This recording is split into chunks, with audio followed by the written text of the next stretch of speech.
वैष्णवीच्या माहेरच्यांचं पुणे बार असोसिएशनला पत्र. अगवणेंचं वकीलपत्र कोणीही घेऊ नये. कसपटे कुटुंबाची पुणे बार असोसिएशनकडे विनंती. गडचिरोलीमध्ये 4 नक्षलवाद्यांचा घातपात. छत्तीसगडच्या सीमेकडील भागामध्ये चकमक. घटनास्थळावरून 4 रायफल देखील सुरक्षा दलानं केल्या जप्त.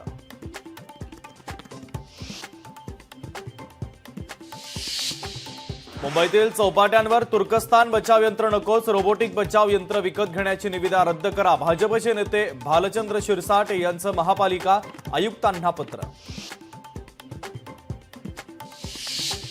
सातारा जिल्ह्यामध्ये अवकाळी पावसाचा हाहाकार. गेल्या 24 तासांपासून पडणाऱ्या मुसळधार पावसामुळे जिल्ह्यात 405 मिलीमीटर पावसाची नोंद.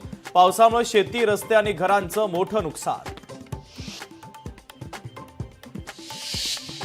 कोल्हापुरातील राजाराम बंधारा पाण्याखाली. गेल्या 4 दिवसांपासून कोल्हापुरात पावसाचा जोर. पावसानं पंचगंगा नदीच्या पाणी पातळीत देखील वाढ.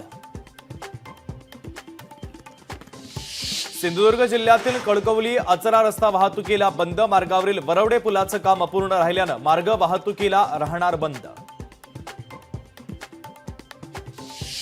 पालघर जिल्ह्याला हवामान खात्याचा येलो अलर्ट. पालघरच्या केळवा, मनोर, सफाळे, बोईसरमध्ये पावसाची दमदार बॅटिंग.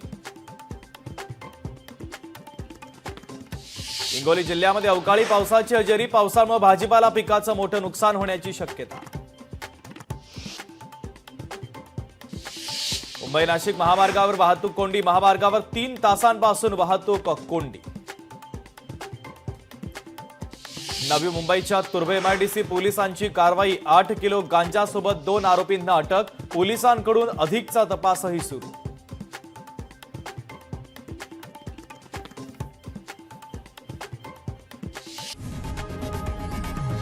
लोकशाही मराठी ऐका, पहा, जागरूक रहा.